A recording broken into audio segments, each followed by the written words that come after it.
Hello and welcome to Dan Explains. I'm Dan. If you're someone who does investing, and even if you aren't, you've probably heard of Elon Musk. Lately, he and Jeff Bezos of Amazon fame have been trading places as the richest man in the world. That's as much as most people care about him. But you may have noticed investors either love him or hate him. That's because he's not your run-of-the-mill billionaire. He's what's called a disruptor. Let me explain why.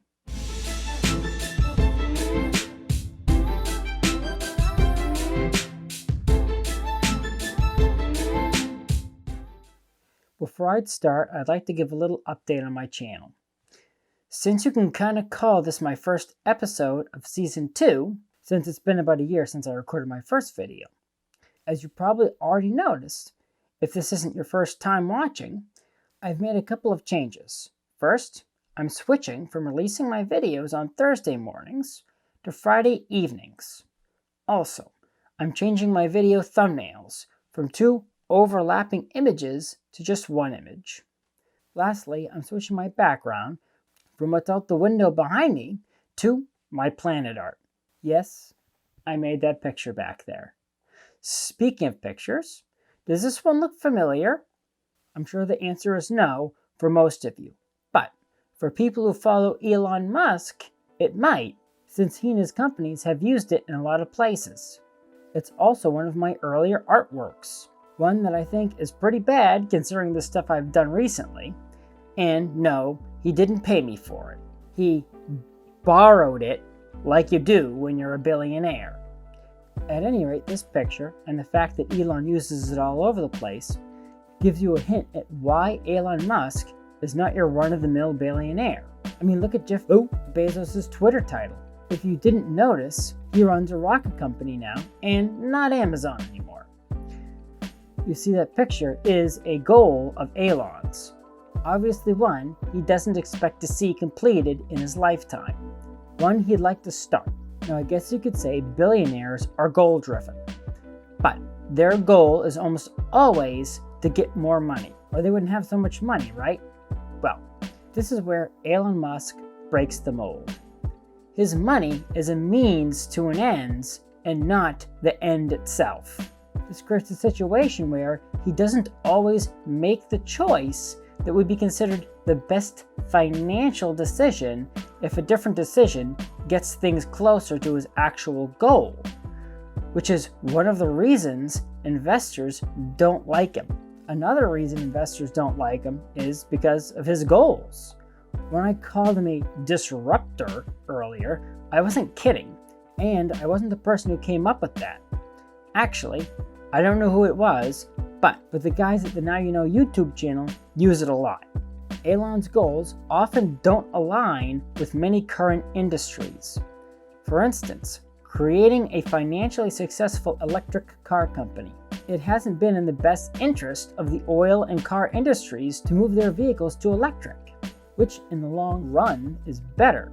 In fact, big investors in those industries tried very hard to bankrupt Tesla, which is a company Elon had been running for quite a few years. Elon was willing to make the sacrifices and take the risks other billionaires never would to achieve the goal of making electric cars that people actually can and will buy. Once he cleared that hurdle, Tesla quickly grew rapidly and is now a $700 billion company. Just about all of his companies represent one of his goals. The Boring Company, for instance, which is a tunnel boring company he helped found, was created after he got fed up with LA traffic. Ironically, he moved to a small town in Texas where he creates pretty much all the bad traffic nowadays.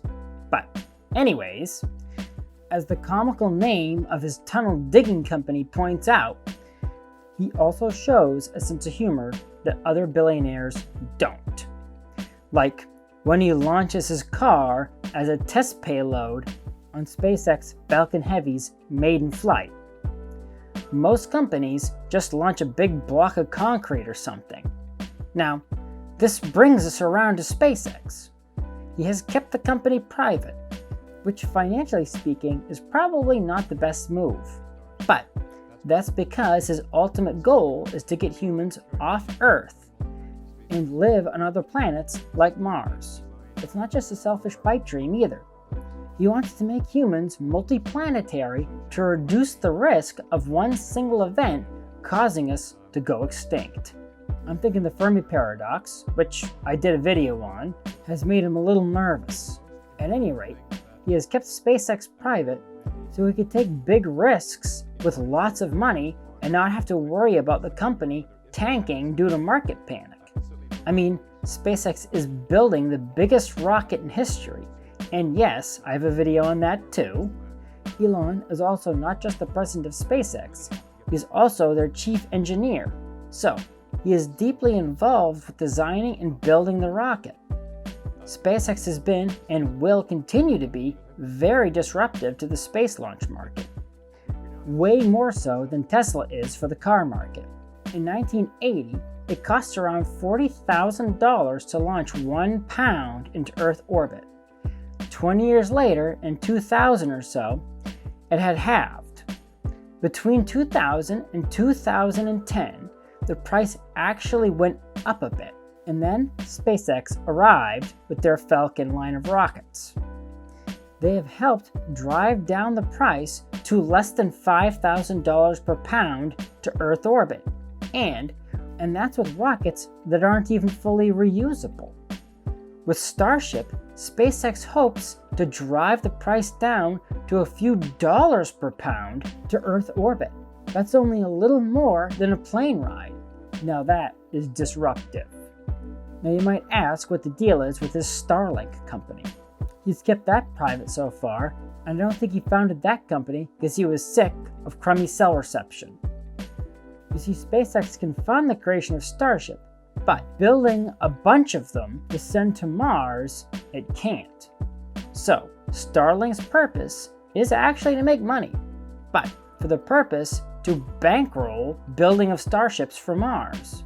The people who rag on Elon generally aren't looking at his goals, or don't believe he's actually trying to achieve them. They just think he's trying to boost his investments by drumming up a bunch of publicity so he can make more money. If you examine his decision-making over the last 20 years, it becomes clear Elon is not driven by money, power, or even success. He's driven by goals. Lucky for everyone, his goals are aimed at improving society. So many people worry about overcrowding and think he should just spend his money here on Earth to deal with the issues caused by it. First off, the Earth has a long way to go before it gets overcrowded. Secondly, he's spending his money on Earth, creating tons of jobs in the process. So, the premise is wrong. Lastly, the money is being directed to making the world a better place. You might ask, how is going to Mars going to make the world a better place? Well, if you're worried about overcrowding and resource consumption, then cheap access to space is the only humane solution that's going to actually make the world less crowded. The Earth may not be able to sustain 20 or 30 billion humans, but with cheap access to space, it doesn't have to. If you like this video, please press the like button.